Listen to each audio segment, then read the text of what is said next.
on other sites, including the ACC and some other resources. And the idea is that all of that information is out there, and it's really overwhelming. You don't necessarily know like what applies to you specifically. And so the idea was we would have a form on a site that would take your data, like your major, your GPA, your goals, if you're in financial need, etc., and basically filter out that data for you directly. So on the back end, we collected some data from different sites and just made a couple of JSON documents that organize the data in a way that we could access.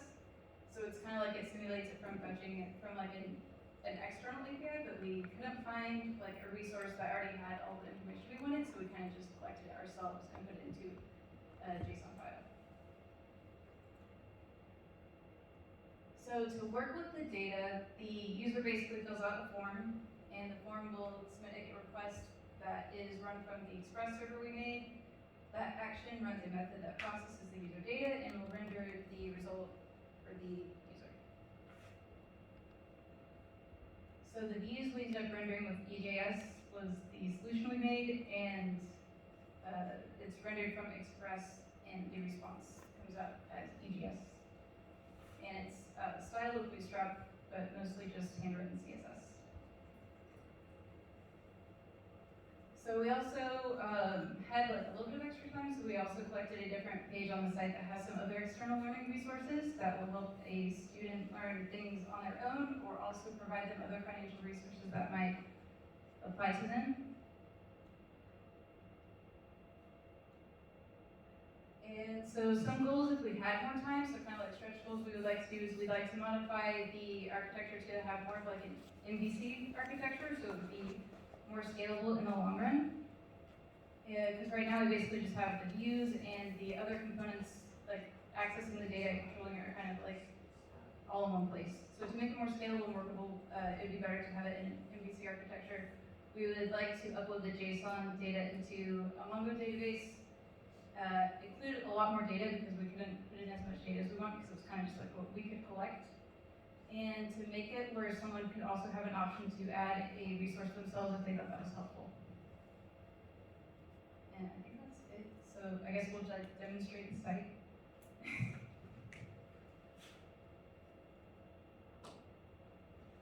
So it's not really fancy, but this is just an about page that highlights kind of like the purpose. And if you go up to the top, if you click on the find resources, basically that's the form that I was talking about. So you could insert, like if you have like a 3.0 GPA or something and you're in need of financial assistance, you check that box. There's different majors because a lot of the different scholarships are major dependent. Some of them aren't at all. And yeah, you can try checking that and then submit, and some options should show up that are relevant to that data. So that immediately gets to like the ones that actually just directly apply to you. And if they don't, you'll just be linked. If there's not something within our very small data set that we have right now, it would link you to the resources page where you can find other educational resources to learn things about on your own. Like I like Scrimba. I don't know if anybody here has ever tried that, but it's kind of cool. Like it's helpful, free code camp. And then some other grants and scholarships and financial aid information that may be relevant to increasing your access to learning things either in college or just on your own. I guess that's kind of it. So it's just a pragmatic solution.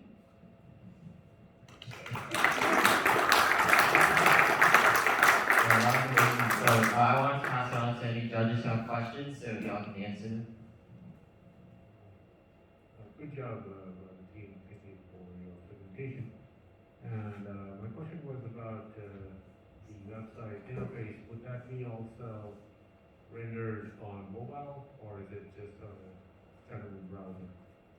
So I tried to style it in a way that would kind of like flow dynamically, so you could work with it on, different devices. If that answers that. Okay, thanks. If you like drag it across, Oh, you can press the thing on the lower right or lower left to see like if it's mobily responsive. I was just gonna ask, so this is getting like scholarship resources for students, correct? assign financial resources based on information about the student. I see. So I really like you guys' project, really good connection to the overall theme, really good prototype that you guys have set up so far. I was just wondering, does this tap into an API, or is this something that you guys collected on your own, you have set up in the back end, or on a database? So we just have a couple of JSON data files from that. Basically, me and Slade incorporated a JSON file that we kind of, for our own data that we found, like we did some research and found some sites because we couldn't find something that readily had like all of this kind of information available on a large scale. So we just came up with a small data set, maybe like 20 to 30 different opportunities in a JSON file in our own repository. I see. But ideally, you'd find like a lot more external data sources because it's really small right now. Yeah. Maybe for the future, you guys could do like a Python web scraper to get that data. But really good project. I really like that.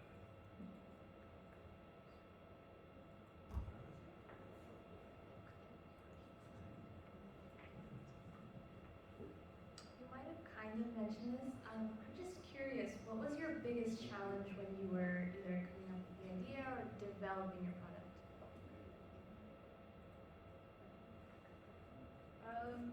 This was my second time working with like a backing framework, so I feel like it was like I was really excited to work with one because like I wanted more practice and I thought this was a good opportunity to try to learn more about it, and so that was cool. I think the initial problem I was kind of like disappointed that we couldn't find a larger data set personally because I think that would be more useful, and then I think just like maybe the challenge of making sure that you have something that you can actually build. It was kind of like, yeah, we had to like scale down to maybe some larger ideas to something we felt like we could actually accomplish within this time period, if that makes sense.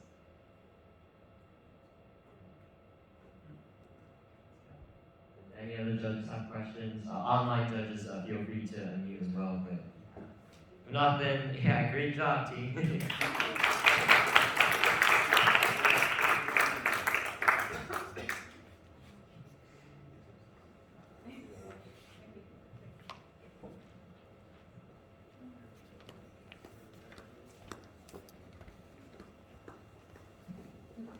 All right, our next group is going to be Kodo, right? Or Yeah, Kodo. Kodo. So, So Kodo is an online team, so the setup might be a little bit more tricky, but let me give you access to share screen so that y'all can share.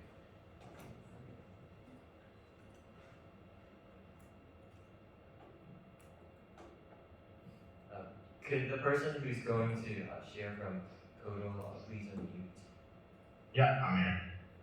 Cool. It's Justin. And do you have capability to share screen as well? Yes. Cool. Yeah, go ahead.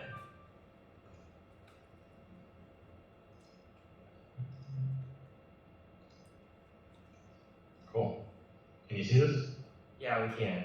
Perfect. Go ahead. Yeah. So yes, this is Codal. We did debate whether it should have an E between the D and the L, but we decided this is a little bit easier.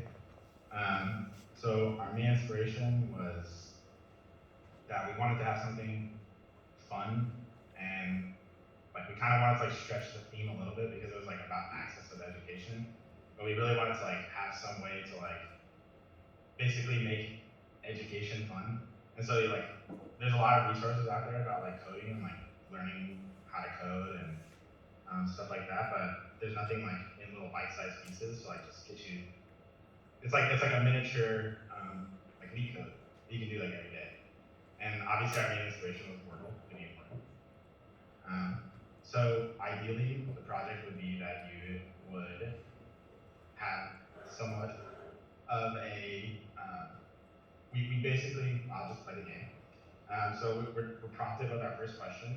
We have a function here, and we just ask you to tell us what would return this function. So for this example, I will pick the answer randomly, 8. And so we're prompted with another question, and this question, the first answer I selected was wrong. And so we're prompted with this, and we're asked to determine what value would return. And this was prompted with another question, and this is basically the same thing. We're going to be prompted with 5 different questions every day, and at the end of it, you're asked if you want to like share your progress or share your score with everybody. You can click this little Twitter link, and it'll open up your Twitter and like share your data that you say throughout the day. So this is the first and the third question, and it's shared automatically. And this was written in HTML, CSS, and JavaScript by me, Callie, and Ina. But some of the challenges that we've run into were, for one, none of us are very comfortable in JavaScript, and so like we pretty much had to like figure this out as we went along. The other thing that was like, really challenging was to try to like fit into the theme and like the prompt. And I think our main like concept was that we wanted to like have something fun and interactive, and just something that you could like have in little bite-sized pieces per day. And yeah, that it is working at the moment. And so like ideally you want to like have something like this like every single day, like, populate like, new questions. And we kind of like designed it so that you could have like variability in your types of questions. So you can like upload like different snippets and like different types of values here. Like you would have to only do a function, it could be something else. And yeah, that's what we got.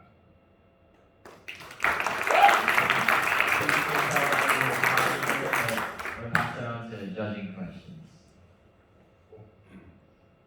I'd say first is can you hear me then? Okay. Yes, I agree. First is a compliment. I like having these kinds of exercises for my programming classes. They need more than as many as they can do. So any kind of drill and practice like this, I consider an access to education that's not what a lot of people are thinking of in terms of getting through web pages or to transportation and things like that. This is an access to the actual learning experience in a very personal way. The one thing I wondered was for it to tell me the right answers at the end. I mean, Word will tell me what the right thing was, if I get all the way through and don't get it. I missed some, but I wanted to know what the right things were. So that's the thing I would toss on to the end of it. But I really like the idea. So what's funny is I actually wrote this up last night and it was working, but I did something and I accidentally broke it like right before. So I had to take it out. And so I had the actual answers for the questions in the modal at the end, but I broke it somehow, and I had to scrap it. Yeah, I mentioned the word version control. Yeah. Yeah, for sure. That's all. Thank you. Hi. I noticed from the code base that you had rendered the quiz questions, as images. What was the rationale of doing them as images instead of rendering them as text? That's a good question. The reason I did it as images was just because we found like a nice editor just for these little like text, or for these little these code blocks. We found like a really nice like, little website that like formatted them and like put them in like really nice. The coloring is off on my specific monitor, but it looks a little bit different on like other people's monitor. But yeah, so like we found this like nice little website that like formatted this stuff for us. So that's kind of why we went that route, and plus like made it look really nice instead of just doing like something like text. But no like real reason.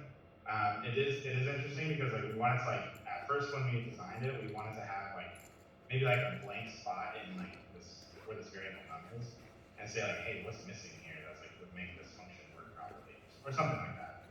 And so it was like a thought we had about like not doing an image. I would like to mention I like the image idea because it prevents them from like copying it into an actual program and trying to run it themselves and actually make something about it. Yeah, that's interesting. And yeah, we try to tailor the questions so that you don't have to like write them out. It should just be like something that you can just like do in your head mostly. Any other questions, judges? Oh, you want to? Hey, go ahead. Hi, so I have a question about the code input. Eventually would it turn into something that is ran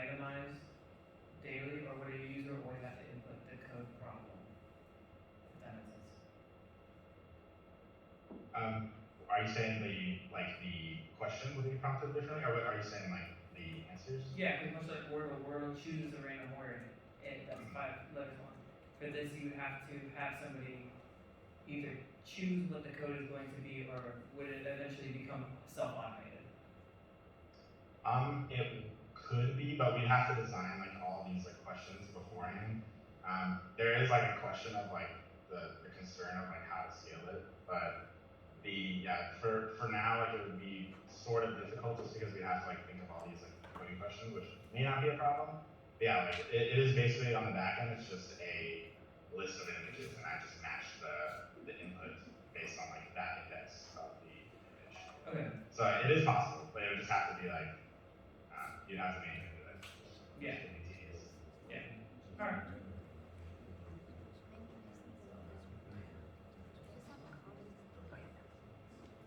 Hello. I just have a comment that I wanted to make. Jacob and I, we were playing through Codal, and we had so much fun playing through this. We spent like a solid like 15 minutes just playing on this. One thing that we did want to see, if there were more work to be done on this project, we kept going back and refreshing because we wanted to try the ones that we got wrong.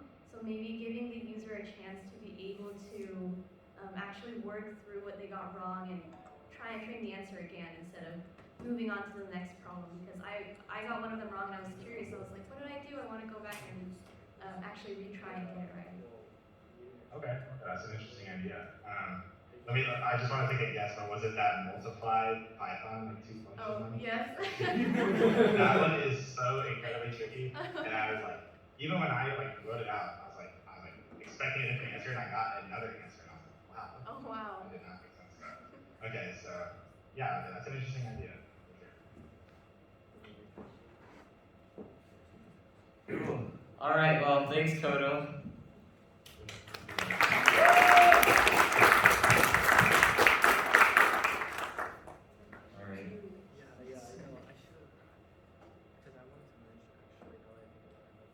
Next up, we have Appraisal Helper. The intention of this project is to educate the user in property appraisals. We strive to make a program that will empower the user when it comes to a topic that is typically considered difficult. So, is Appraisal Helper in the room or online? Yeah, we're both here. So we're both going to be presenting, but I'm just going to be the one sharing the screen. Cool, sounds good. Yeah, feel free to share your screen. Okay, Let me see, can you hear me? Yeah, we can do it. Okay.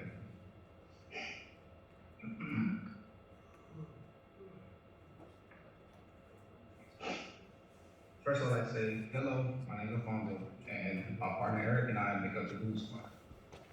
Now, the idea about this is our idea of increasing access to education is a Python program that can help you increase your knowledge on tax evaluations and home market values.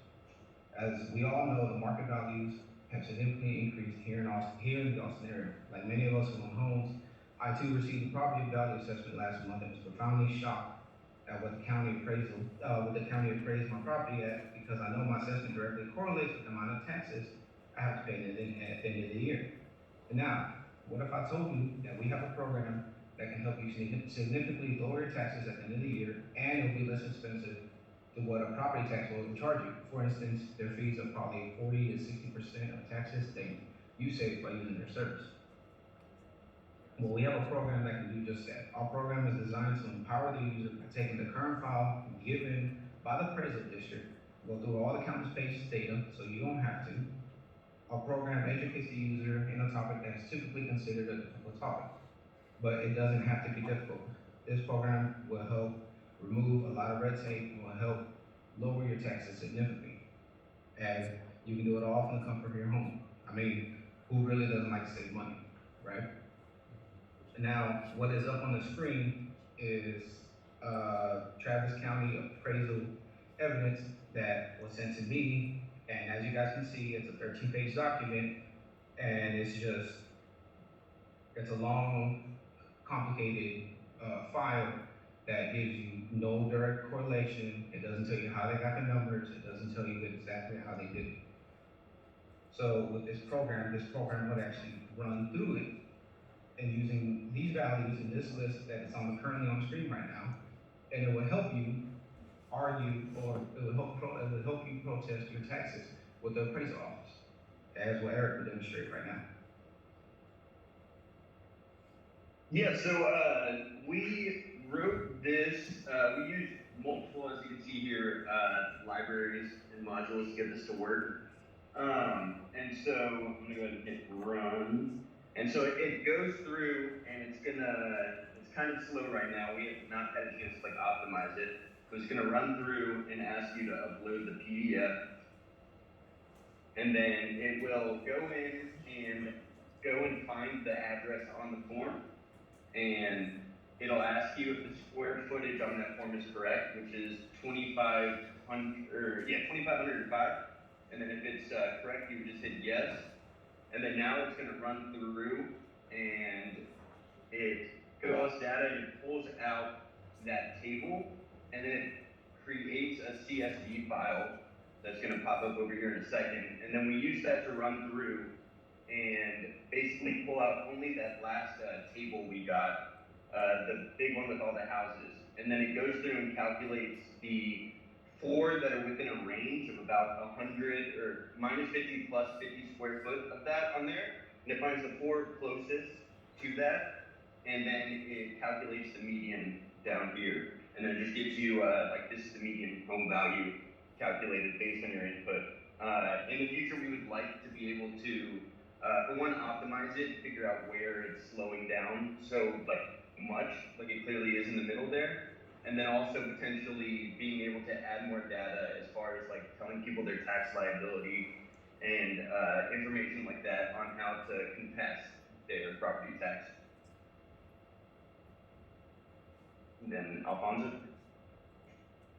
Yeah, so currently our program is in the beginning stage. So this is just a prototype based upon the allowed time and the funding that we have. However, eventually we would like to expand it to where we can filter out more options and even give you a rough estimate of your potential tax rate according to last year's. That way you have a rough estimate.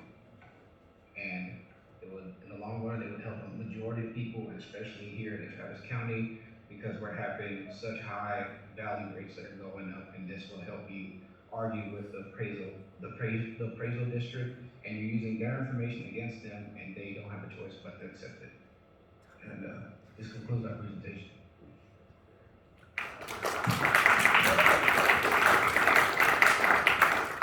Thank you so much. I'm going to pass it on to Judge for questions. Yeah, so I think I might have missed it, but I'm not exactly, it's a great project overall. I think it's really cool that you're having some sort of algorithm to find like a counter appraisal to negotiate with like the appraisal officer. That's really cool. What I wanted to ask is that what sort of algorithm do you use to calculate the counter appraisal price of your home? So the algorithm is, what they'll do is they'll tell you that they'll pick 4 of the median values around you. However, they get to pick whichever 4 they want. What we did is, I don't know if you can see on the screen, but we chose the first 4. What we did is we actually picked the lowest values of the actual houses, of the properties around you that have the similar square footage. We chose the ones with the lowest values, and then we divided it by 4 because that's what they use. The houses around you within what radius? It's, I think it's a 50-mile radius. I think that's what they say. Yeah, and the 50 miles? you would get from the Travis County, they're gonna provide you all the houses they're looking at because they're like recently sold houses. So like that PDF you got was directly from Travis County, so you would get that from them. I see. So this, are you using like Travis County's like API to find like home prices or what, like different parameters? Or using, go for it. Okay, yeah, so they're providing the PDF, like, here, I can pull it back up. And so, like, this PDF on screen is what they provided to him. and so it already has like the sale date and price. And so what we're doing is pulling out that data from the PDF inputted by the user and going through that data. So my understanding is that it's going to be the city or the county of Travis or wherever will provide you all these houses, but then there's some specific mileage, I'm sure, but I'm guessing it's within Travis County. And so it's going to go through and have like the sale date and the price, and then we're going based on square footage, and that's how we're finding like the 4 that we're picking.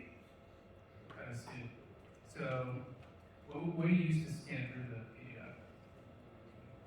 So we are using several things. We use PDF to the library that's to like count all the pages on there to make it easier to work through it. And the primary method that we use to get like all the text out of the PDF is PDF Plumber, another library, and that takes all the text out. And then from there, we use Tabula to specifically pull out the table data from that, which Tabula is a like Java, it's like a Python Java wrap of Tabula for Java, so it required you to have Java on there too. And then so that pulled out the tables for us, and then we use the CSV to go through that data.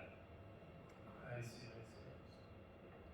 How do you guys tie this into education specifically, or access to education? This ties into access to education because so many people do not know anything about how the appraisal office does this. And we believe that this is a flaw, that we should be able to access this. Everybody should be able to access all information instead of just looking at a PDF and not wondering how to read it.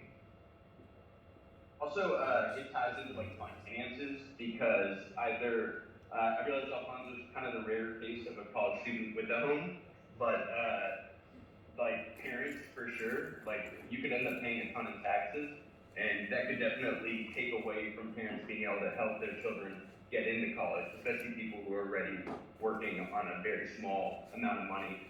So this could be very helpful for them.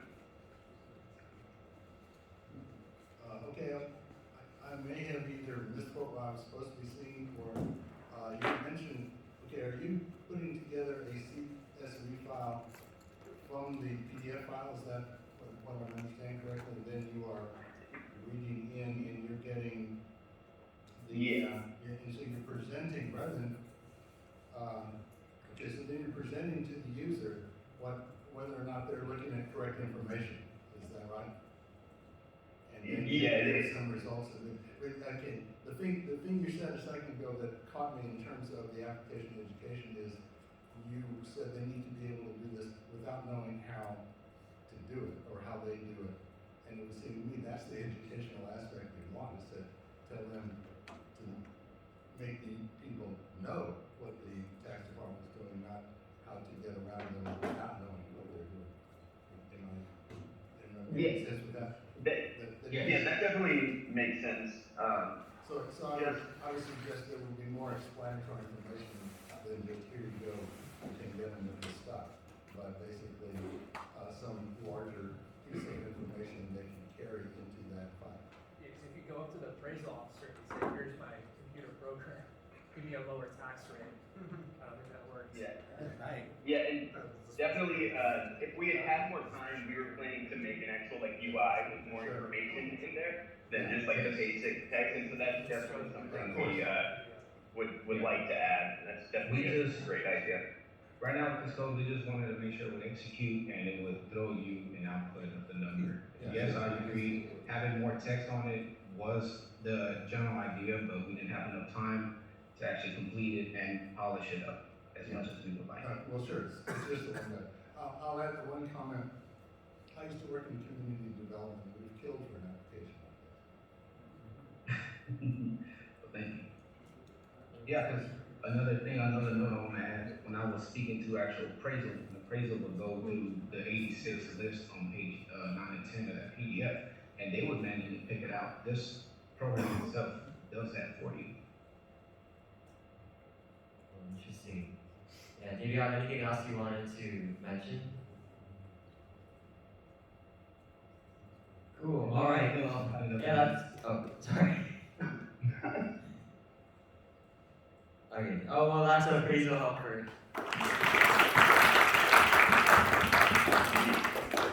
Yeah. Okay. Perfect. All right. So our next project is. I can present this. Career focused recommendation app. So the description is knowing what you want to specialize in is an important part of your education. This proposed app will help match a student user to different potential careers. I see y'all coming up, so yeah, feel free to join the Zoom call and share your screen. You don't need to.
Hello. While they get this set up, I will introduce us. We are Team Flair. This is Lucian, this is Nathan, this is Dan, and I am Alex. And we didn't have a snappy name, we just have a description. It's a career-focused recommendation app. It recommends you a career focus. Record, we're done. I practiced for this. So, a lot of students don't really know what they want to specialize in, or they may not even know what specializations are available. And being able to specialize your education, that's what electives are for, is a very important part of a college education. So we wanted an application that could help a student figure out what are the options, what can they specialize in. Next slide, please. So our goal was to create, like I said, this application that matches students to prospective career paths. And we're specifically focusing on the technology and computer science sector because one, that's what we're doing, and two, if we tried to scope this out to every possible specialization and every possible major, we would be here for years. So the features of what we've designed, we wanted to identify some characteristics that people within different parts of the tech field have. So for our example, we have chosen building, thinking, creating, helping, persuading, and organizing.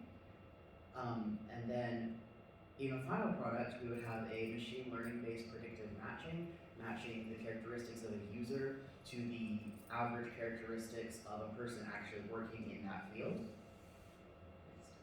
And we would want it to be free to use for students. We were considering a way of funding it or subsidizing it via sharing the information with educational partners. Has anybody ever gotten like 15 emails a day from recruiters at like St. Ed's or ASU or whatever? Yeah, ASU Online, they get me. So instead of doing just sending out spam to everybody, we could potentially share information. So if a college has a pathway about project leading, you could say, here are some people who match well with project leader. Would you like to recruit them? And we could maybe obtain funding that way. So our solution to this problem, in a slightly more technical description, is we start off by being given a data set of actual real-life professionals in the field and their career interest characteristics. So the average coder has this of the 6 skills. The average Scrum leader has this of the 6 skills.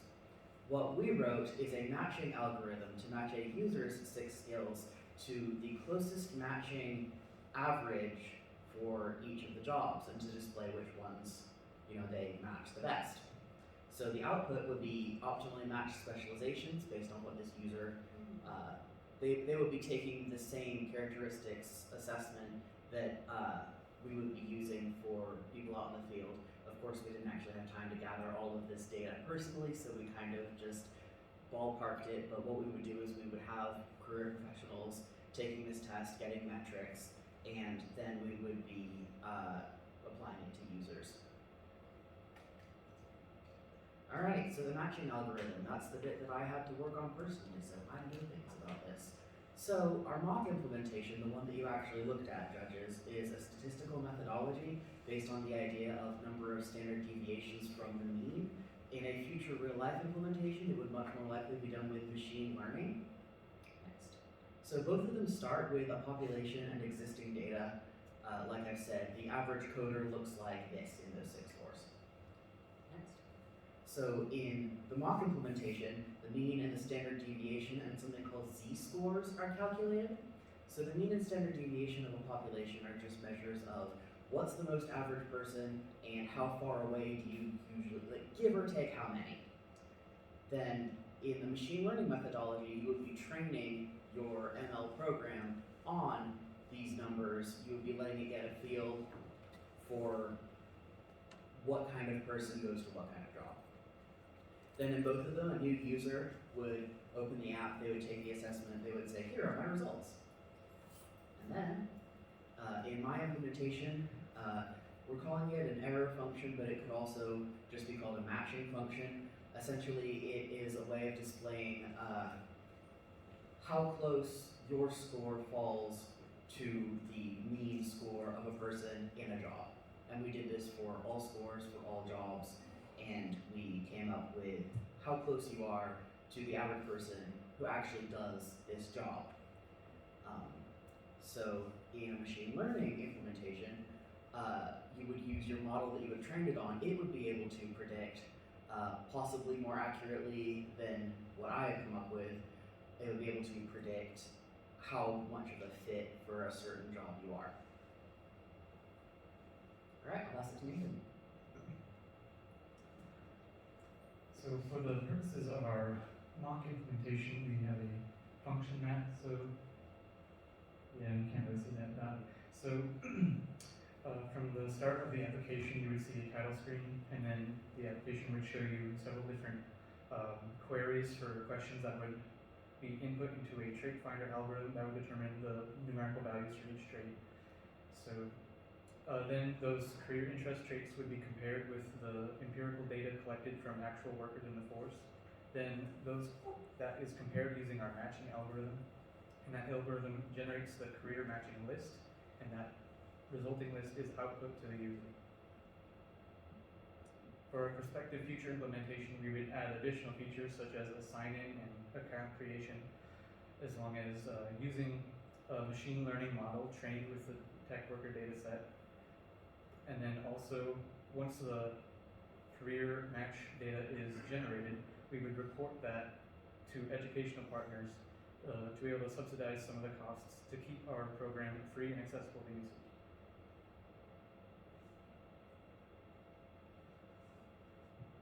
And now I have a short demo of what the graphical user interface will look like. So here, this is what you would see after you take your survey. Basically, it lists different jobs in tech that are most suited to you. So we're just using like a dummy data set right now, just to show off the UI itself. So given these particular traits, computer engineer would be your closest match as a career, and then it goes on and on using Alex's algorithm to calculate which careers would best suit you. Of course, this is like super simplified compared to what the experts would, and of course the psychologists. I would like to add that we were not able to link these two pieces functionally, but if you look in the code, as the judges have done, you'll be able to see that I did write an algorithm that produces this type of output. We just weren't able to get it successfully to match into the GUI application. But if you look at the code, you can see we create these numbers, and we could display these numbers if we could get the link in the chain that puts them together, so we're not just bluffing completely Yeah. Don't ask her for anything else, but I'm just kidding. I heard horrors about C++ and GUIs, and they're true. So, as a summary, our main vision here is to simplify the process of figuring out what the heck you want to do in life as a computer science student. And in the end goal, we would be using industry recognized like personality assessments and stuff like that to gather our data, make sure it's legit, not some weird super something, or as legit as possible, you know. And then we would use this, we would specify to computer science students, of course, and then ideally have and train this machine learning algorithm on that data to optimize it and get try to be as accurate as it can or as helpful to the user as possible. And therefore we can provide and refine options for computer science students for the courses they can take, specializations they want to go into, or languages they like, and anything that a student would want to know or be curious about as to where the heck do I get started, where do I want to go with this. Questions?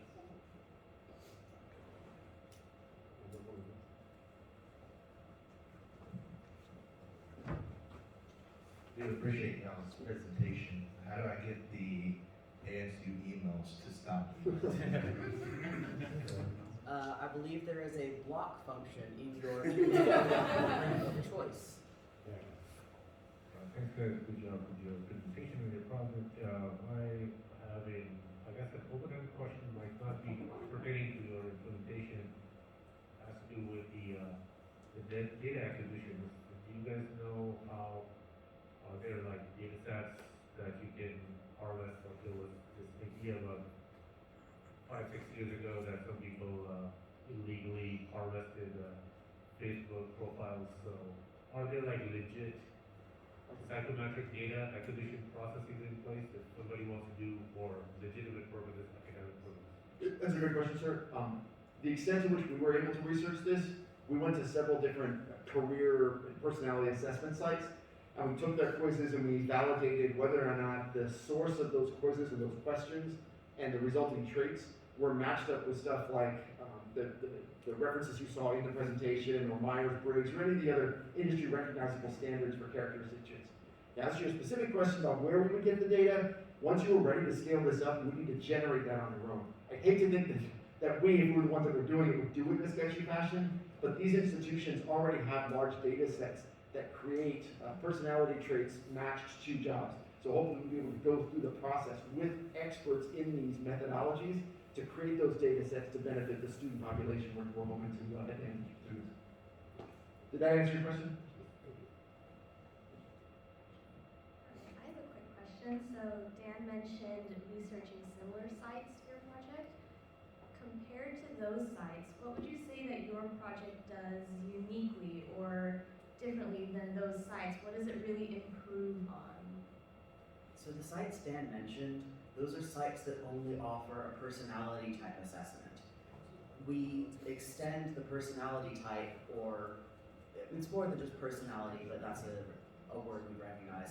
It extends that personality type into what career would match it, and we didn't find anything that actually extends from the personality into your actually recommended careers, especially not one that was geared towards students or available for free. Accessibility. Yeah.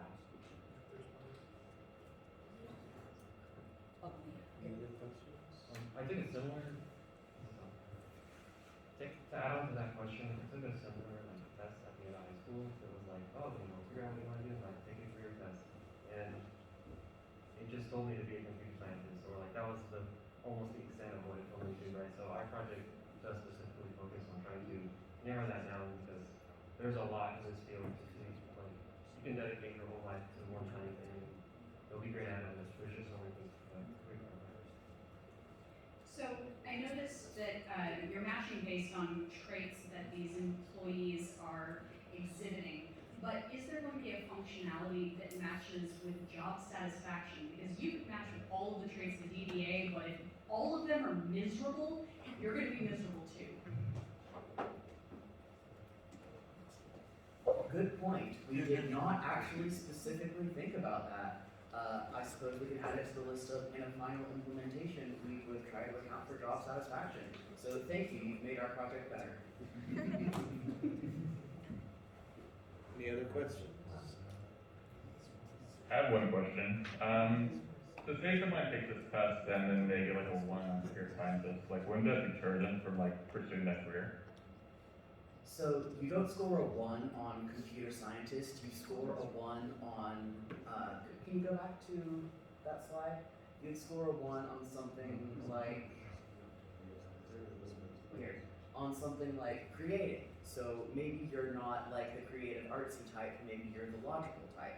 If you score a 1 on creating, that just means that you're more suited to roles that require a logic-minded brain. So that doesn't necessarily mean you're bad at something, you're bad at the whole field, or you should be deterred from the whole field. It just means that you're much better suited to, maybe not that, but because there's such a wide variety of things to do, even within computer science, there's gonna be a place for everybody if they've decided computer science is what they want to do. Because remember, we're kind of specializing within that. Yeah, is it possible that to be used in the interview process and then that like keep some students from getting that job? I rather hope that our technology would not fall into those hands. I believe that if we created it as an application, it would be an application on a device, and the information on it would be known to the user and potentially to educational recruiters, not to job and career recruiters. Because remember, this is about accessing the education that you would like. So maybe it could be taken by like a second-year student to determine what electives would be. So I'd like to add something to Alice's comments real quick. The only thing that this is going to do is provide you an output that shows you what you're predictively matched to at the most optimal rate. It doesn't tell you what your performance is in any real sense. It's just going to tell you you're more suited to be a Scrum Master than a programmer or an algorithm developer or something else, a web developer. So there's nothing in here that indicates what your potential is or what your performance is in any sense of the word. Does that answer the question? Yeah, thank you. Any more questions? Yeah, good job clearing that up, Dan. I was gonna say something along those lines. Because I was thinking, like, I really like this project. It's pretty cool to have something to give you a bit of guidance. Though my only main criticism of this is philosophical. For the main fact that I'm not like, I don't think like a quiz or something along those lines would tell me what I'm gonna do for the rest of my life. I think that's something that you find through introspection and through actually going through different like fields and actually trying stuff out, right? But I was a bit curious to see like what careers is this built out to produce results for. Hey Lucian, could you pull up that little example again? Alright, let me see if I can read off the screen. So we've only used sort of an example set of jobs, but we want it's mock data, but we've picked some jobs that we think, you know, might be a specialization. Computer engineer, web developer, system administrator, that kind of thing. And in a final product, we would perhaps refine these or have more of them. And the idea is more to present options that might be good for you rather than say, this is what you're doing the rest of your life. Because I hear you. I don't want a test to say what I'm doing for the rest of my life. I don't know what my MBTI is and I don't care. But if you're confused and you don't know what you want to do with yourself, that's where we want to come in. Not like, oh, you have to do this to determine your future forever. Just, I'm not really sure what's out there. Maybe this could tell me what I might be good at. Yeah, that's good. Some sort of like guidance or advice. Any other questions? Mel. Awesome. Mel. There's Over here. I don't think we're gonna make this, guys.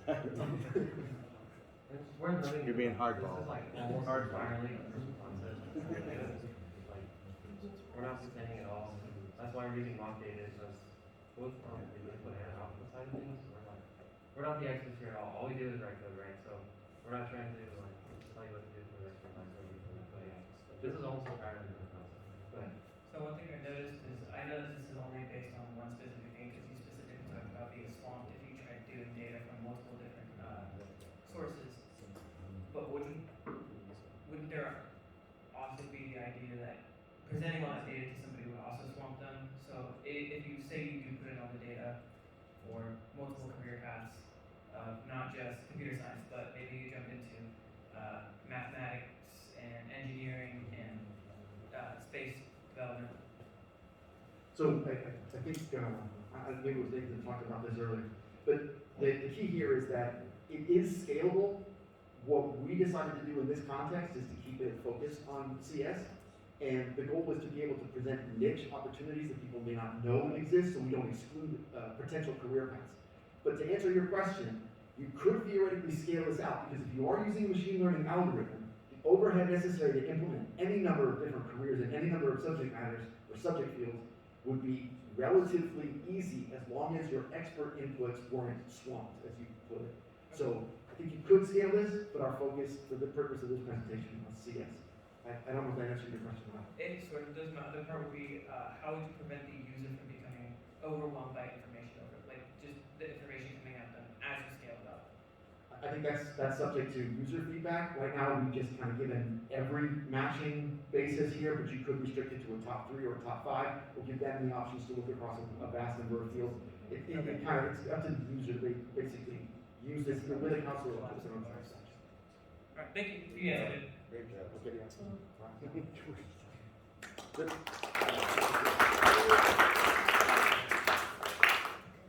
Awesome. We'll move on to our next presentation, which will be mentor match. Come on down. Over here. So I don't drop it. Turn it off.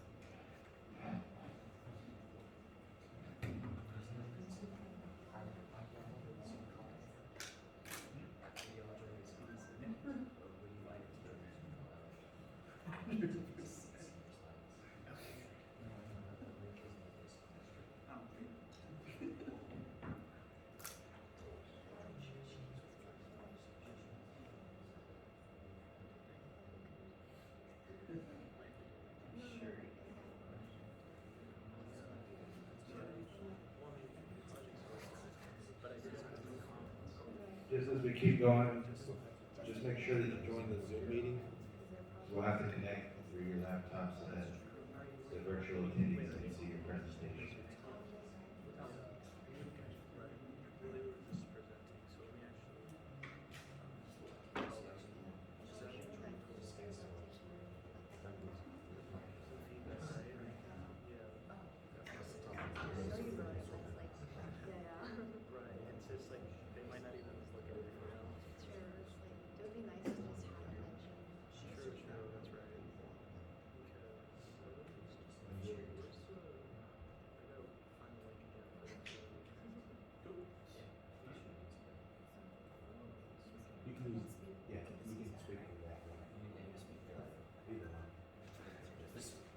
Speak up if you're using this.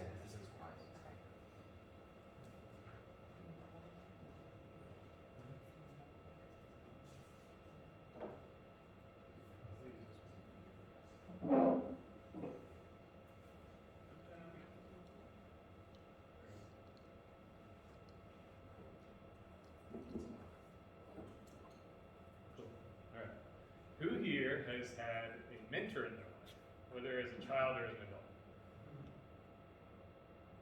It's actually a trick question because we've had mentors here throughout this entire experience. Sorry about that. So, mentors can help all of us. There's several barriers to education that exist in the world, and mentors can address a lot of them. So, unmet needs that block learning, for instance, think of these as like, if anybody's into psychology, Maslow's hierarchy of needs. You have hunger, you have physical abuse can happen in families, mental abuse can happen in families. Mentors can help with that. Lack of motivation, mentors can definitely help with that. Helping kids to see a vision for their future. Lack of foundation of knowledge. So we often think about the difference between testing and retention, right? Mentors can help with retention so that you have a foundation to learn in the next step in your knowledge base.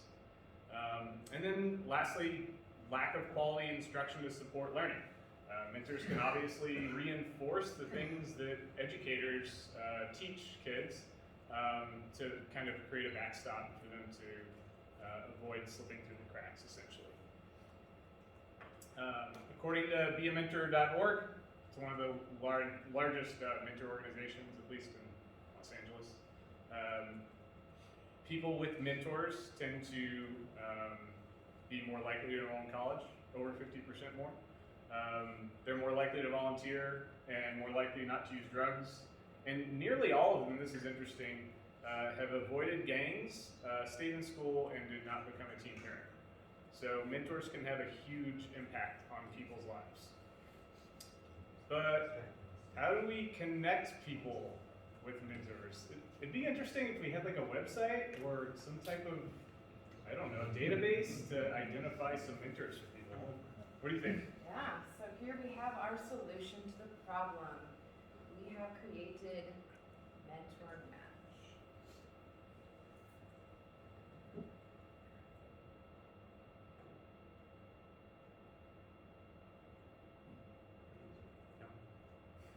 Because you're a presenter mode.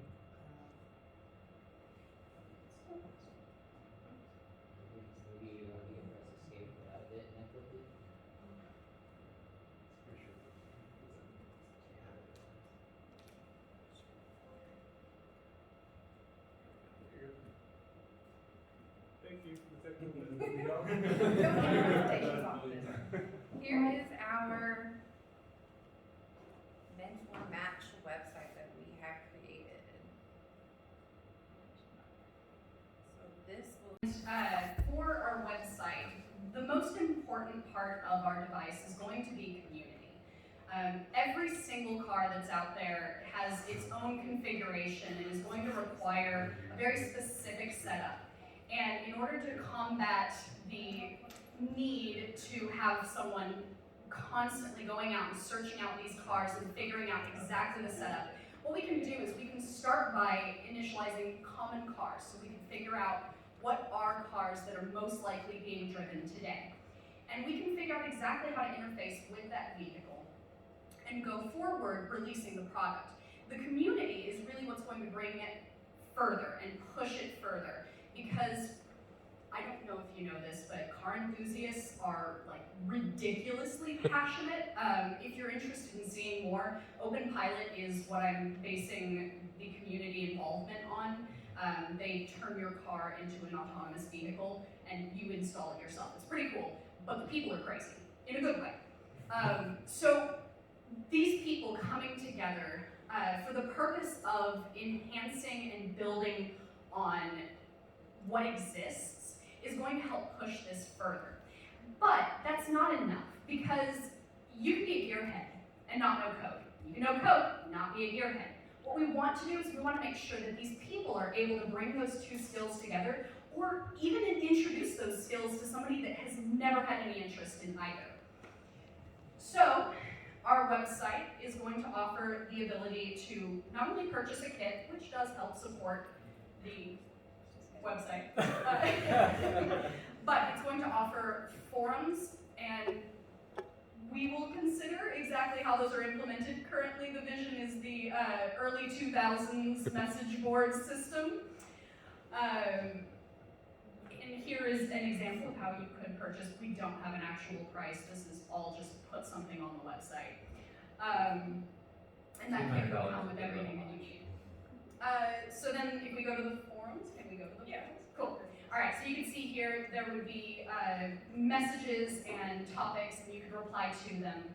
And you would be able to show your work in progress. You'd be able to get feedback and improve what you have already running, or troubleshoot problems. Now, the final part is going to be very essential, and that's going to be learning workshops.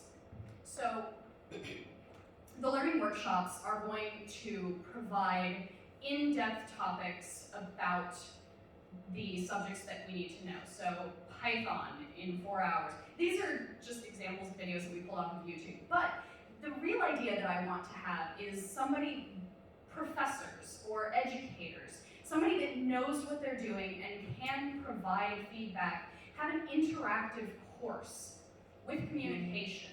And potentially this could serve to introduce certifications and bring you closer to a field that gives you the opportunity to work for large companies and do this, and remind them that even if you're only paying $15,000 on a car, you deserve safety features.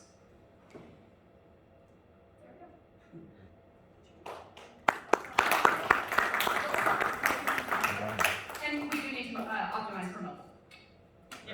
Do you judges have any questions?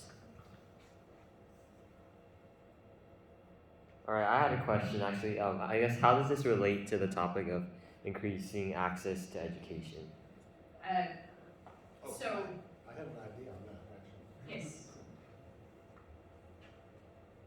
Increase my students' access to education because I wouldn't come into class with such a bad mood after having that happen all the way up the block. That's a wonderful thing to hear. Seems like a remarkably sort of narrow experience. But that kind of answers some of that. That's why we created the platform of the kits and the resources. This allows us to be able to create a community. You'll have our own like development teams, like web development, and also like coders and micro. We're done. So it'll allow us to be able to communicate with the community, be able to reach out to people that are buying the kits or want to know more. They can come and read our forums. They can participate. And this gives us more of the educational part where we can also open share. Like a lot of teachers like to teach us here. Sometimes the best teachers is us teaching each other. And another thing is college is really great, but I've done college twice.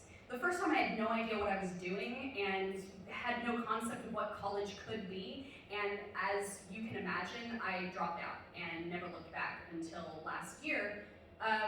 When I had a passion, I had something that I wanted to do. I had gotten involved in a project, and there was a physical aspect that showed me what it could be, and I sought information. And that's the really important thing, is connecting your education experience with something that sees results, because if you don't see results, you will not pursue it. Yeah, thank you for that. Anyone else have questions?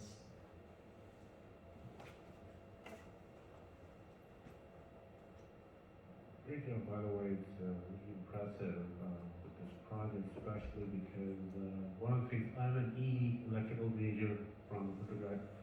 I like that the intersection of the software and the hardware. The embedded programming aspect is really cool here.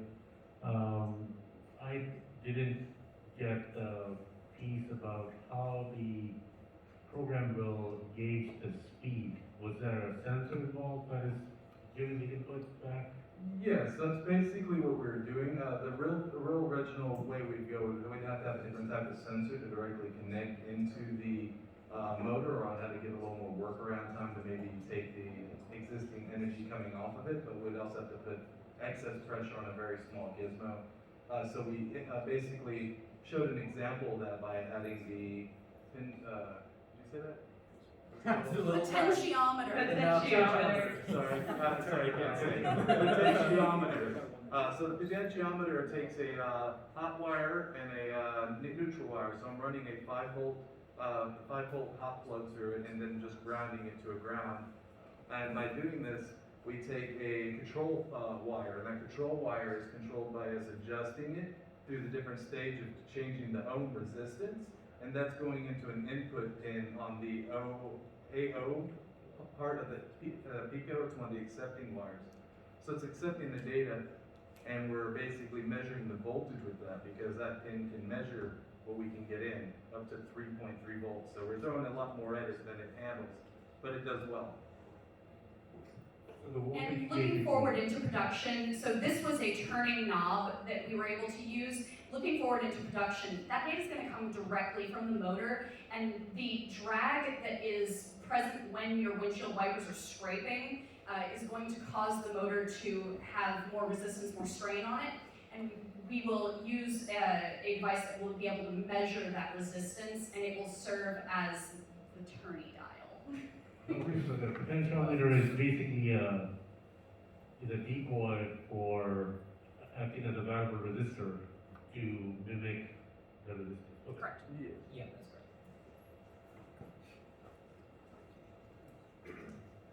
right. Well, thanks so much, y'all.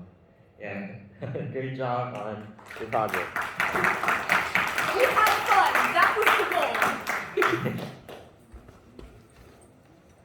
All right. We'll run this by you in a little bit if you want to take a closer look. So our next project is called Transparent.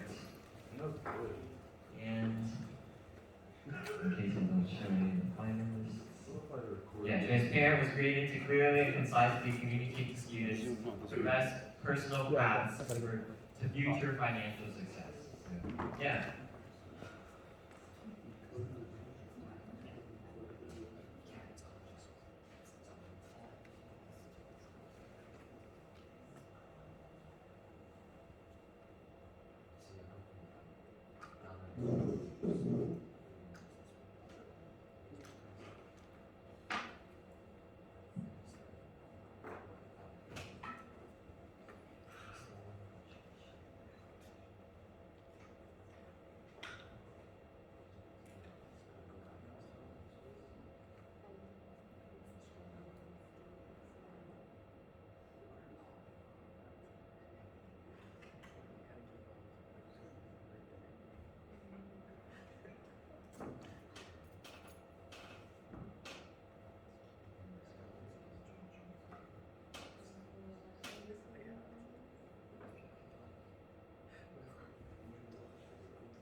You'll be able to share screens.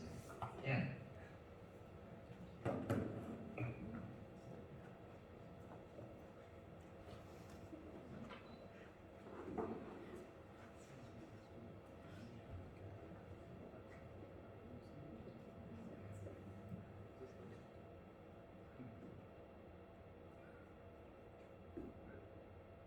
Cool. Do you want to talk about what we got first?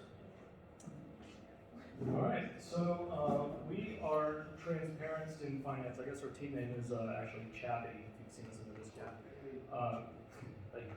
So we decided yesterday we were going to take a little bit of a different path. We were going to go more robotics route.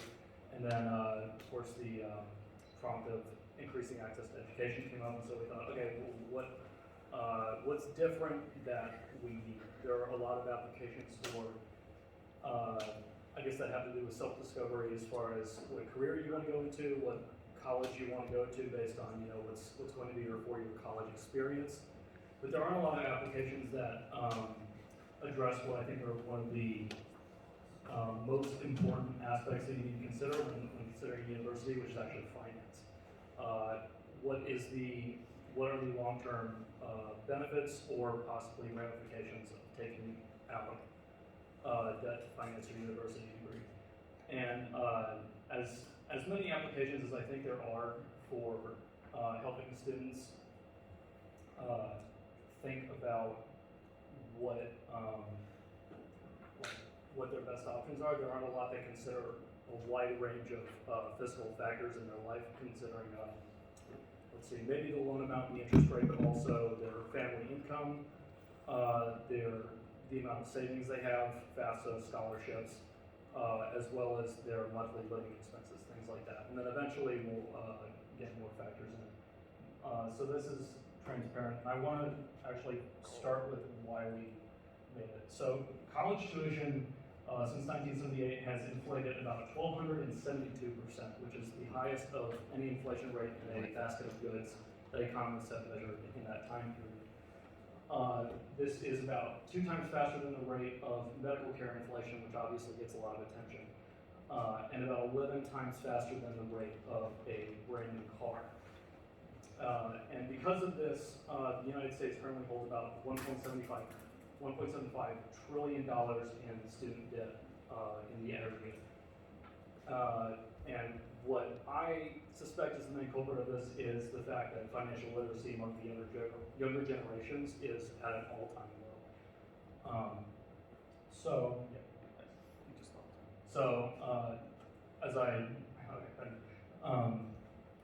So this is why we created our app, is to help people, is to provide a simple online solution that you don't really have to log into or create an account, where you can just go and put your numbers and it will tell you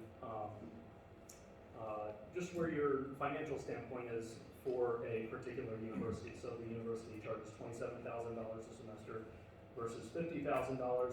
It's, you know, it's going to tell you somewhat, okay, how apt are you financially in the long term for going to this university versus that one. Shannon? We can actually go to the next one. We already talked about that. Oh yeah, so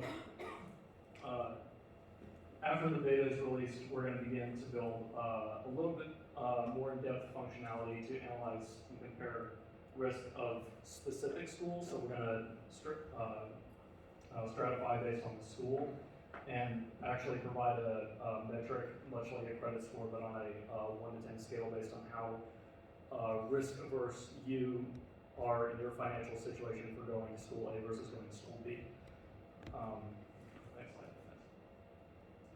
So we're currently in the alpha phase of development. We don't actually have a working prototype of the web that we can show you. However, we do have the backend source code, and we also have the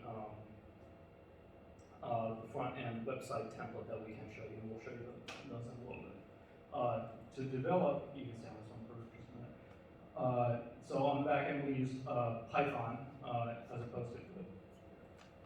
Oh, wait. Okay. You guys didn't see it. Okay, so we've written in the back end using Python instead of JavaScript, which was a risk that we would be able to take. We would not be able to take had it not been for this new technology we discovered called PyScript. Just came out about a month ago, and it's a framework which allows for the development of Python apps in the browser using the HTML interface, as well as a few other technologies. And then as for the front end, we use HTML, or Node uses HTML. So now we'll go to.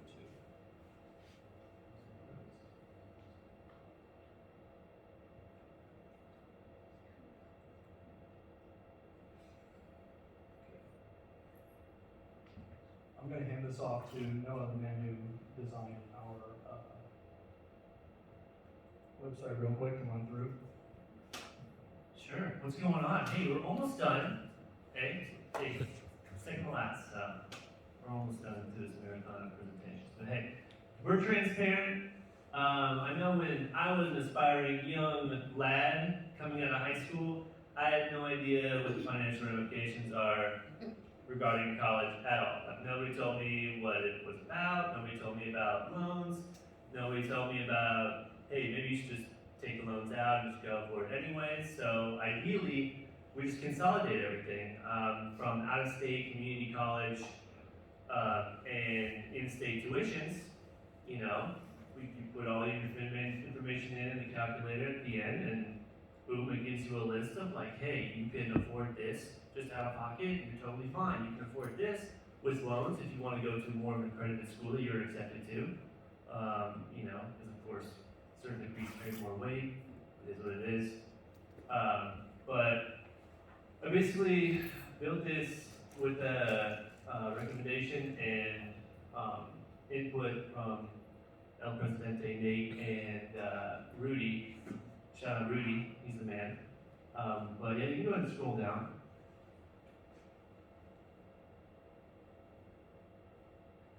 So basically, we would take into account your semester budget. That's just like semantics for tuition. And you would basically write down how many semesters you wanted to take, and we would also, you know, take into account your FAFSA and your GPA, because I know a lot of universities take that into account as criteria, and you know, very important stuff. I want to go down a little bit more.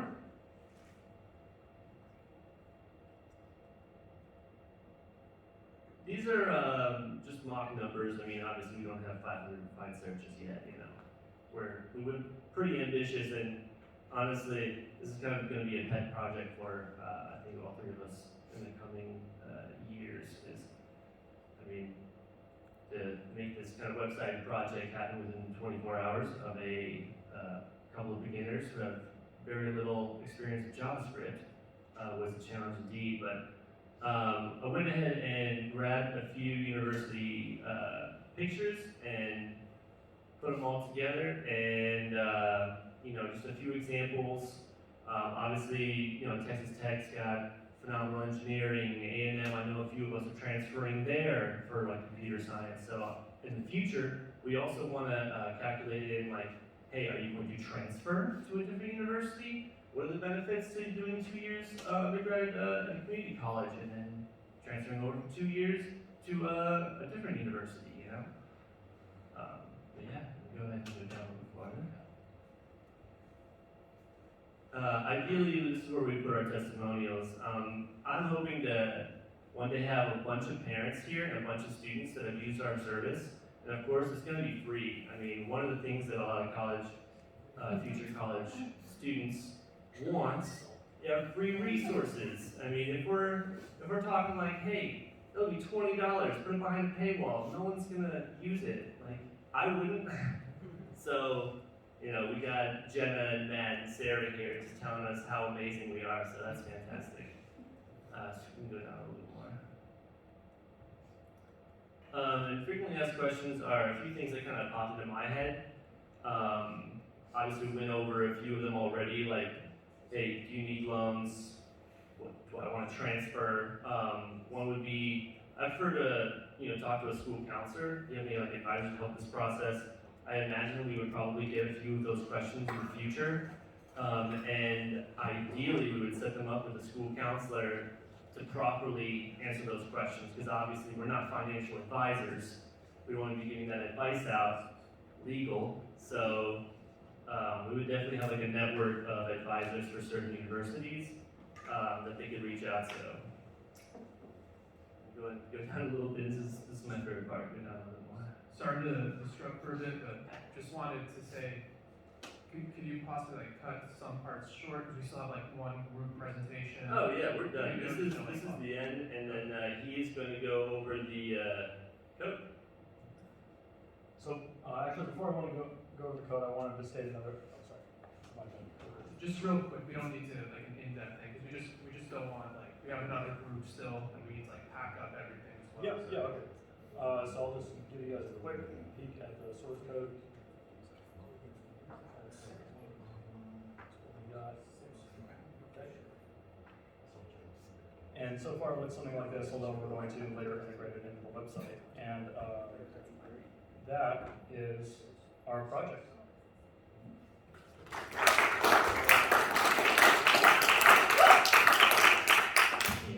Sorry we have to rush it so much. No. A lot of projects to get through. Yeah, we'll definitely check out your dev post and all the code that you have.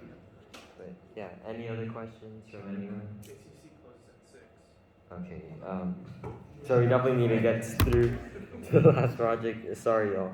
Okay, so our last project is EDU 2U.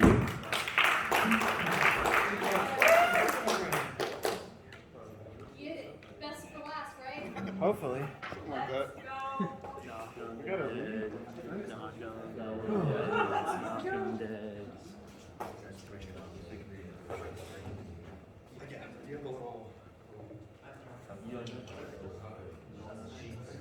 Oh,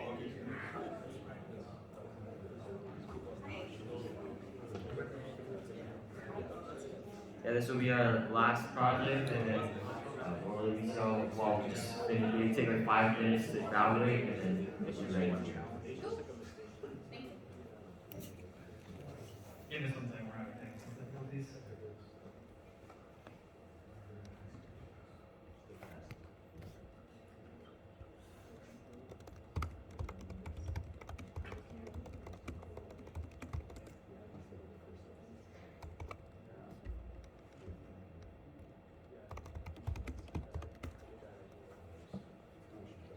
I didn't set permissions.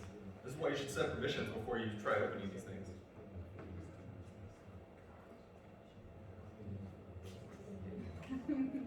Not yet. I just didn't give my system permission. Yeah, if not, then I have it done.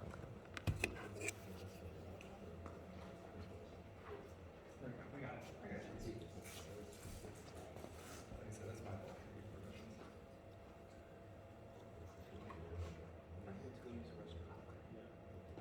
All right, so like I said, we are Team DRES. We're here with a project that we came up with during this. It's called EDUTU. My name is Tommy. We've got Tim, Ben, and Gage here on our team.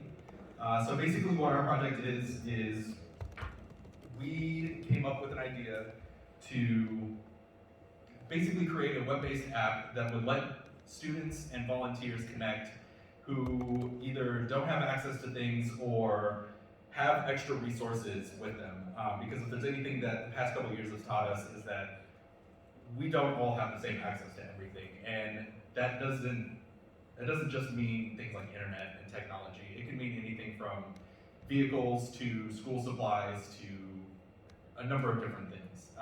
Public transportation isn't always available to people, especially with those with special needs, including during a pandemic.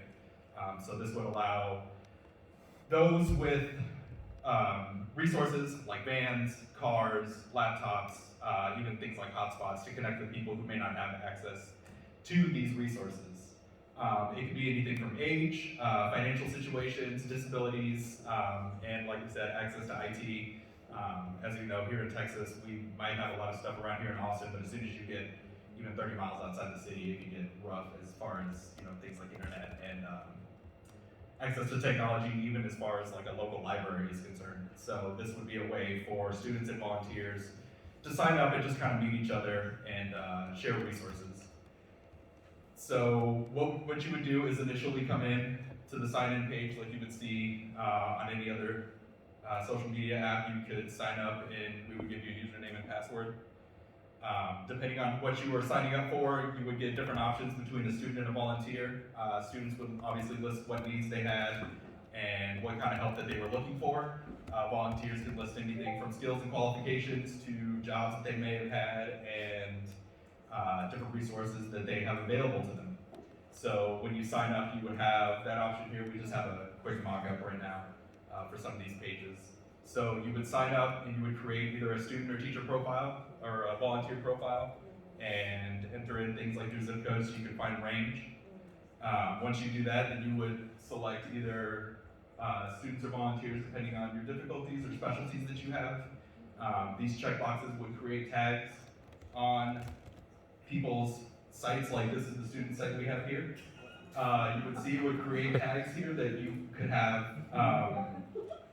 depending on your needs, and we could use a database. We originally wanted to use Mongo, but got stuck in a rabbit hole and didn't actually implement it. So later we could have tags that could cross-query with each other based on student or volunteer. So the volunteer would also have similar options, and we want to lay this out similar to how people are used to seeing things in social media. So you can see here we've got the requests and people that you can connect with here on the side, and we can also bring up alerts to let people know when they've been matched.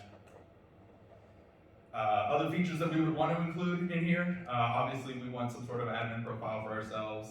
You can even add in background checks using things like ID.me to verify providers and things like that. Reporting system for abuse, obviously there's going to be a whole lot of abuse when we're talking about connecting two individuals together, so we need to be able to report these kinds of things, and connecting people even to corporate and non-profit sponsors to help with mass amounts of resources. And as I said, we eventually want to connect this to MongoDB in order to have as many users as we can, and it makes it just easier for querying things. Challenges that we faced, as you guys know, when you look at the code, there is literally zero security in this thing. Anybody can get into this thing at any point right now. We had a lot of problems doing some cross-site stuff and making sure that the checklist worked. And also just the way that we were putting some things together. None of us are experts in any of this by any stretch of the imagination when it comes to languages. either used HTML5, we used some Python, we used JavaScript, and we collaborated all of this through Replit. So it made it easier for us to do things here, and then also go home and do things at night without having to share too many resources. But that is our presentation for now. I can bring up the Replit real quick. Yeah, we have a little mock-up web app. Yeah, it's not Wholly implemented, but it'll kind of show you what we want it to be.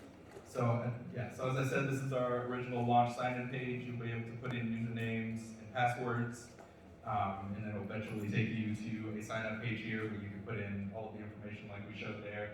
And then depending on who you pick, student or volunteer, you can change what you have here for options of checklist. So yeah, we didn't have a lot of time to implement some of this stuff. Like I said, we are all really new to this, especially things like JavaScript. But Yeah, well, thank you so much, EDU. Yeah.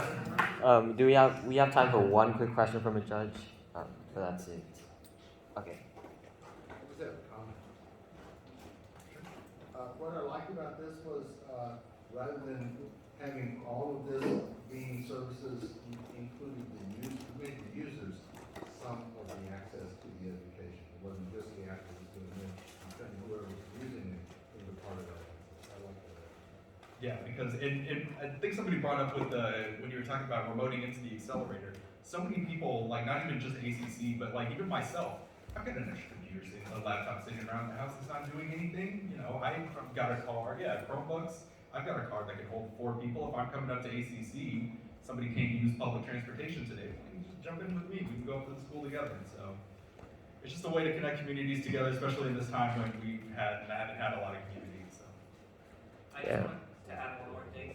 For the websites that we have, we do have a sign-up sheet, and it actually does work. You can sign up. It just right now only saves to the cloud, and so it can only hold one site, and it still accesses 2 different websites based on if you're a teacher or a student, or volunteer or student. Wow, that's awesome that you were able to implement that.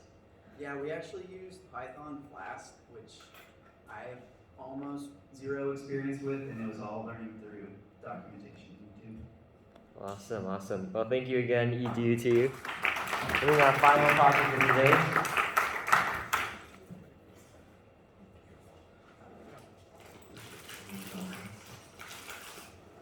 Alright, so right now we're going to have actually a quick break just for our judges to talk. It'll be literally 5 to 10 minutes.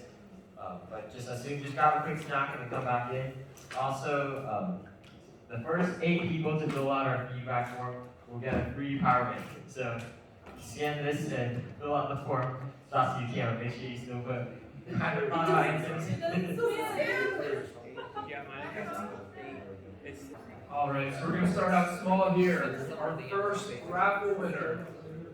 So first we're going to do the raffle. For the raffle, it will be based on the winners.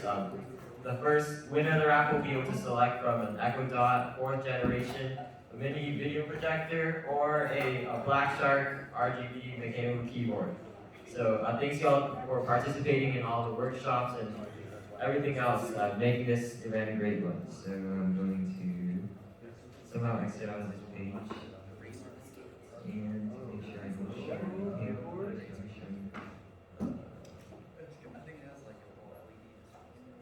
Okay, this is wrong. Okay, now shuffling this. Everyone who filled out the form is in here, so we will be doing the first winner of the raffle. Drum roll, please.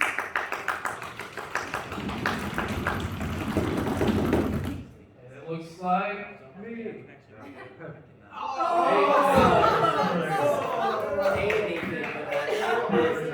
Nathan A. So Nathan, now come on down and pick up your prize. Take your prize. Yeah, you'll be able to choose the Echo Dot 4th generation charcoal, a mini video projector, and the mechanical keyboard. And Patrick will help you. Yes. There you go. Alright, since we're kind of tight on time, I'm going to move on to the next raffle winner. I'm going to remove Another Nathan. and we're going to do the next one. So our second raffle winner will be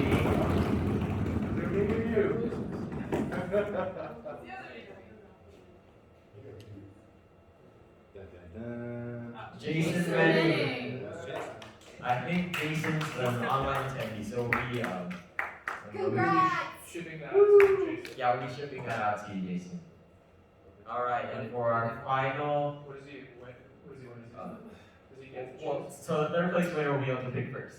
I'm sorry, Jason. All right. Our final raffle winner will be.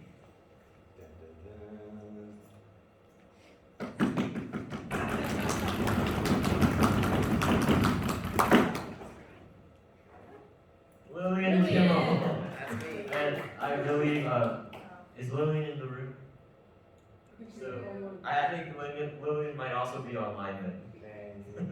So we have two raffle prizes for both of you online attendees, and we'll be shipping those out to you. Alright, so now we're going to move on to our other awards. All right. So our best. So this is an individual award. The event organizers and the mentors have been coming around to help you guys, and in doing so, we've noticed a few individuals who have gone above and beyond, and some individuals who have displayed exemplary leadership. And so we created an award to basically recognize this individual's leadership skills in this hackathon. And the best leadership award goes to. Drum roll, please.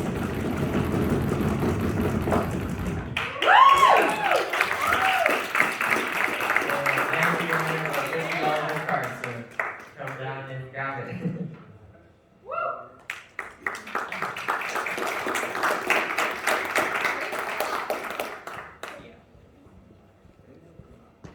All right.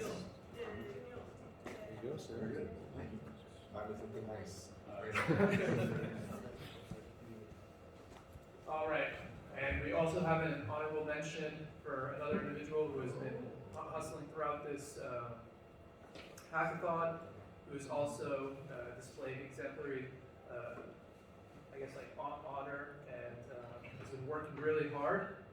And this honorable mention goes to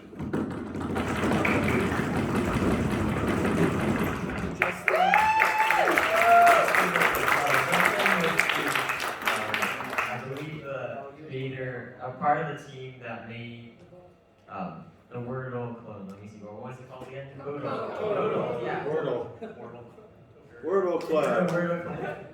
All right, so now we're going to move on to our best beginner award. So your team had more than 2 first-time hackers, or 2 or more, you would be eligible for this award. So the winner of our best beginner award goes to. So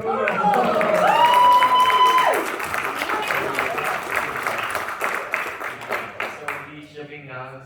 What's the French word? I believe it's the Arduinos. Yeah. All right.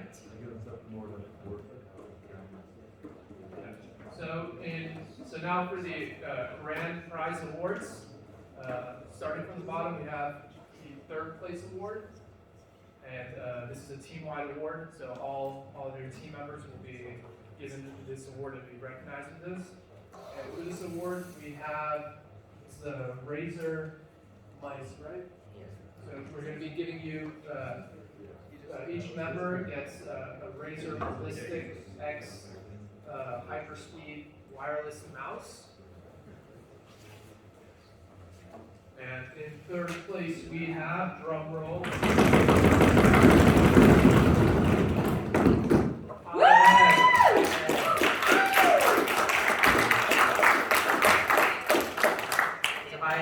Come on down and yeah.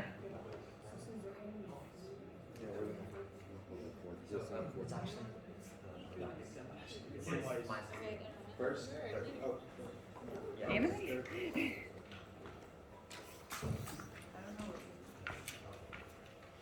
There you go.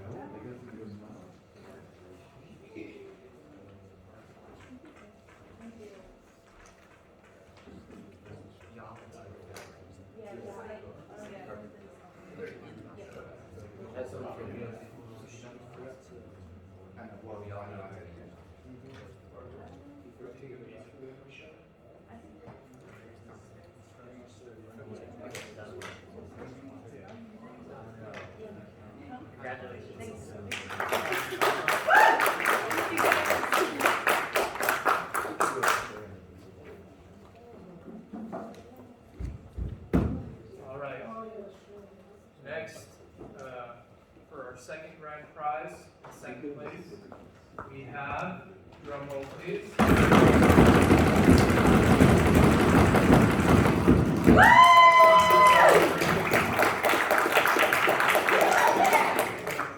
Come on down. Made a mistake. You're wrong. It's not a typo. That's your team It's your name. team name. It's canon Yeah. now. So. I guess it is. Orange over green. Is this how you want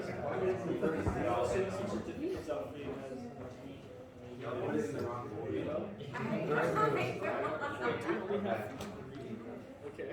Wait, what? Do we only have 3 credits? Oh, God. This is the one I wanted out of Well, congratulations, It's Not Me Green. I guess he's not I don't know what. Oh, that's the third person. We missed taking pictures of some of the teams. We only have 3. So, Thank you. Put that in the feedback. How did we? There was only 3 copies for this. Yeah, she's saying it's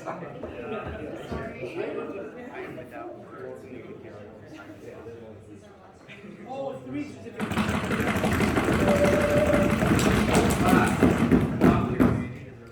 we have a first place winner. And in first, we have, drum roll please.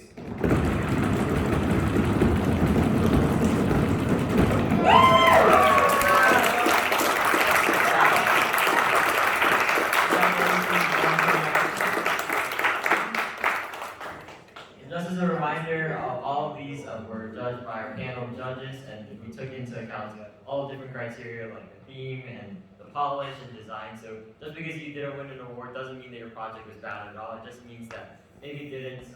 That we have so many great projects, so we had to select from a bunch of different projects. Yeah, congratulations. Yeah, we have this one before.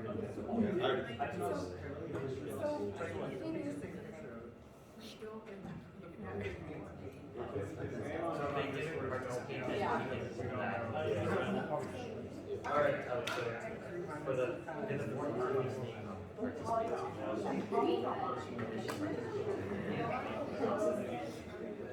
Yes.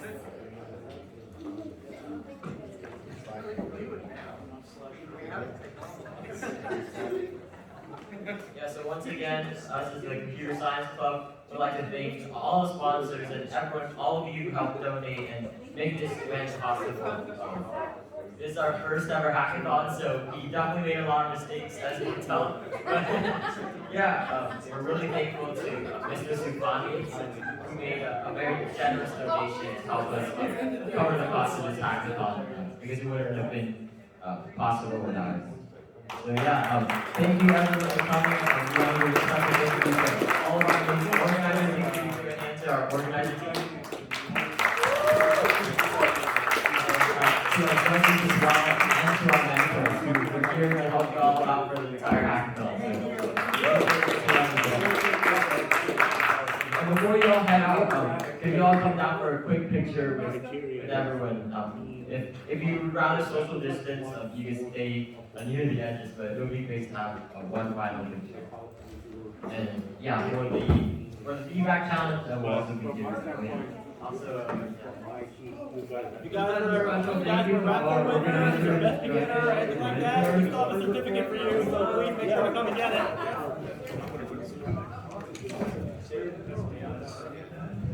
Congratulations. Special thank you to all our mentors, judges, and especially our organizers for putting this together. We try to get as many people as fun as programs. That was fun.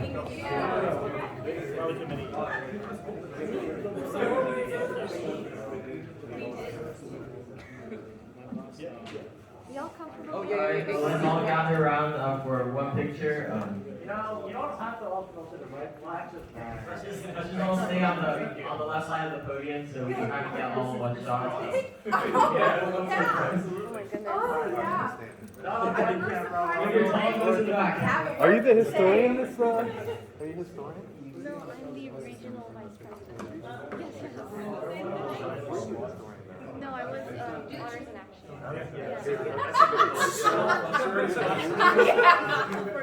For this time. Are you sure? I'm sure. Right, yeah. Okay. You're too tall. I know, it's too tall. Nice job. So, Yeah, you're blocking. So, yeah, all the way through.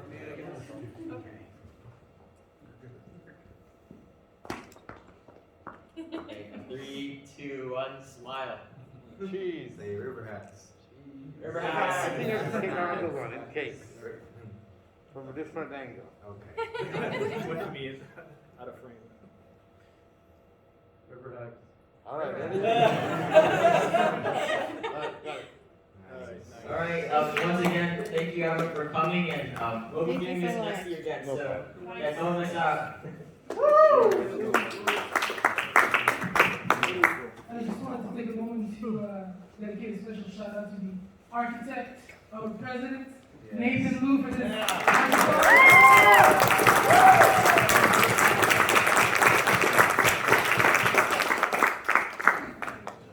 I'm gonna go swimming. It's gonna rain soon. Congratulations, y'all. You guys are awesome. Thank you. Good job, everyone. Make sure to go home and finally get some sleep. Oh God, we are all tired. As you guys leave, please make sure to pick up all your trash and all your belongings.